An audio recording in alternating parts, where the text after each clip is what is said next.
in spite of large number of educational institutions in Coimbatore and in the country, still lack of employability skills.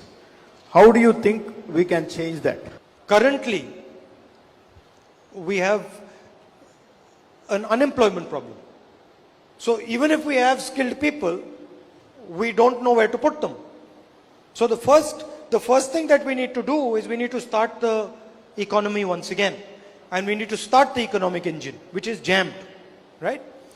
Our education system is not designed for business. Our education system is not practical. Our education system is theoretical. So there is no linkage between our education system and the business system and the industrial system. So we should link the education system to the industrial system, to the business system. Without that linkage, we will always be training people who will be useless for you.